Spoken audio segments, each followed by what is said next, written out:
Hi everyone, Anthony Maltano here, the internet's busiest music nerd, and it's time for a review of the new Panda Bear EP, Mr. Noah. Songwriter, producer, Noah Lennox, aka Panda Bear, one of the main brains behind the neo-experimental psychedelic pop outfit Animal Collective. He's also pretty well known for his solo material as well, albums such as Person Pitch, and he has a new record on the way. Here's what it looks like. Many people thought this album was going to drop this year, but no, in fact it is going to be released in January of 2015, and Mr. Lennox has seen fit to give us this new EP to kind of hold us over in the meantime, I guess. Now let me say, before going into this EP, I had a relatively positive mindset. Even though I was not really big on Panda Bear's last full-length album, Tomboy, I felt the record was pretty repetitive, it was redundant, it felt like so little was going on, and yet it was so warped and difficult to decipher. And on top of that, Animal Collective's last full-length album, Centipede Hurts, not really a favorite of mine in their discography. Not to mention, in my opinion, A.V. Terror's 0 for 2 right now in the solo album department. Still, Animal Collective's past full-length album successes still hold quite a bit of weight for me. So at this point, I really have no reason not to, at least a little bit, look forward to whatever Panda Bear is going to be doing on his next full-length album and this new EP. Now, the song Mr. Noah kicks this EP off, and I guess it's also a lead single from the new Panda Bear album as well. So I guess we're going to be hearing it in two different contexts, but at least in the context of this EP anyway, it's a pretty great start. The song features a driving beat,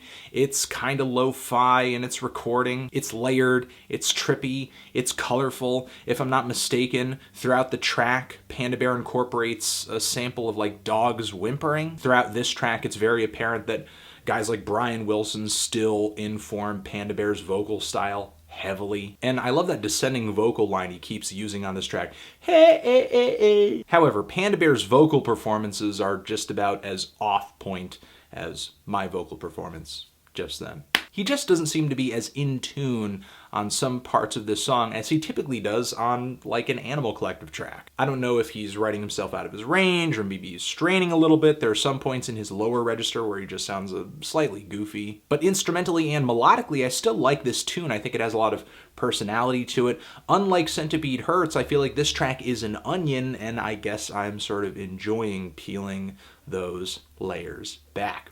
But sometimes this cacophony can feel a little unnecessary, sort of like on the next track, the song Faces in the Crowd, which has these swirling, cycling synthesizers that a lot of the time I just feel like they're distracting away from what is just an all-right song. However, with the very reverbed, icy melodies all over this track, I do care a lot for the very blissful tone of this track. Then we get the song Untying the Knot, which I think instrumentally is one of the most interesting tracks on the entire record. We kick this song off with like some weird shamisen samples, if I'm correct, which are incorporated throughout the track and sound very wonderful. Then we get the layered repetitive vocals throughout this track, which read a lot like a chant to me, and with the primal beat backing all of it, it feels very hypnotic and meditative. And a lot like this track, I find the closer to be pretty pleasant too. The lyrics, though, sort of come from this place that feels a little esoteric for me. You know, Noah seems to be talking about the ocean as well as not eating fish. It's another instance of Panda Bear taking something that feels like it was possibly informed by something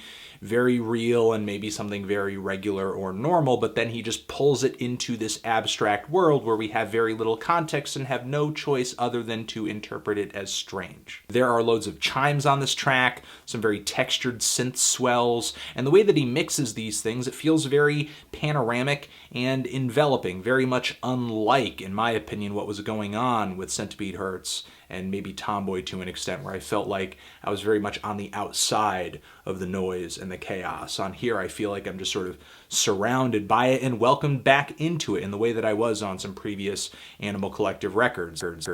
Overall, to me, this EP is decent, it's likable, but I still kind of feel like I'm just getting a taste of what Panda Bear could potentially offer on this record, especially with some of the abrupt endings of these tracks. And aside from more fleshed out songs, I hope that the the vocals are a little bit more on point than they are on some of these songs here. Though maybe that might not be the case given that Mr. Noah is one of the lead tracks from this forthcoming album. Maybe Mr. Noah is going to, sort of be forecasting for much of what we're going to be hearing on this record. And even if that's the case, I can't see this album being awful. I'm feeling a light to decent 6 on this thing. Transition, if you've given this record a listen, what did you think of it? Did you love it? Did you hate it? Why? What do you think I should review next? Wow, that landed right on the desk. Cool. Everyone have a nice day. Anthony Fantano, forever.